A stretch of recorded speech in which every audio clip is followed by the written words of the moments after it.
Well, I'm wondering if you've heard about this yet. Luxury sports car maker Porsche is considering the development of a flying car, and passengers would be able to use the car without a pilot's license, since most operations would be automated, according to Quartz Media.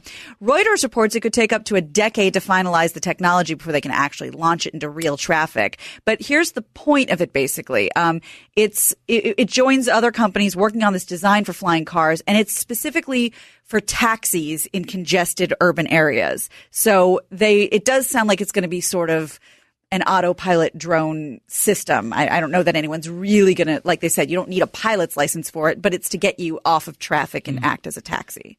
Look, it's when Porsche puts their name into something, as previously discussed, it means it's going to work. It's just their brand is just synonymous with it works. Engineering. I mean, it's another thing that's crazy about Porsche too is when you look at other manufacturers and you look at their race cars, their race engines look very spectacular. Lots of they look like a race car engine. Just a kid would draw a racing engine, there's a difference between a car than an engine that looks like, I don't know what it is. Right. And then one that looks very racy, sporty, whatever.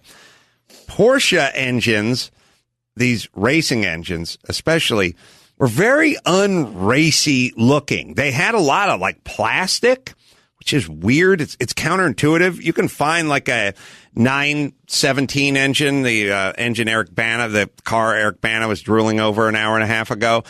It's plastic intakes with plastic tubes going to them. Look like a hydroponic pot farm or something.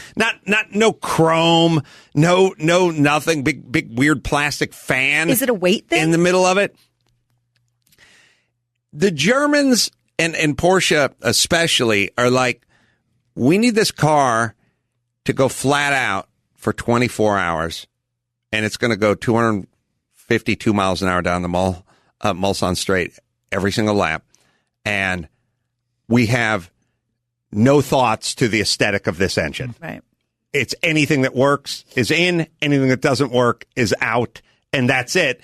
And most of the stuff that works is kind of boring. It's just a lot of engineering, and it's not spun aluminum that's anodized and chromed or triple chromed or whatever. It's just plastic. Just a lot of plastic, a lot of hoses. Come on, Max Band, 917 engine. Find me a picture of that thing. And you realize it just doesn't look like that much.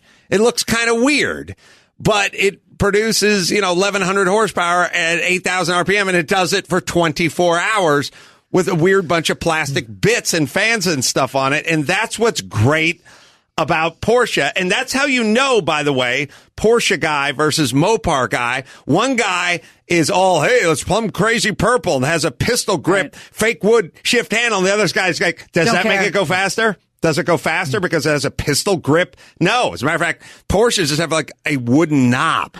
Just a round wooden knob. There's nothing. Their thing is here's what makes us feel good. Winning the race. Not explaining to someone that there's a Plum Crazy Purple with a pistol grip since that doesn't win. We'd like to be on the podium and we'll enjoy that. So that's what they do. And that's why this car is going to work. Yeah. So you think this is, within a decade, that's what they're talking about. They said, although this market doesn't exist yet for air taxis, Uber's already super interested in it. Rideshare companies are already getting involved on the ground floor. As far as I can tell, everything is computers and gyros. And once they get with all the computers and the sort of proximity, all the self-driving cars and all that kind of stuff, once we're there, we're there. Yeah. Right. I think we're right there.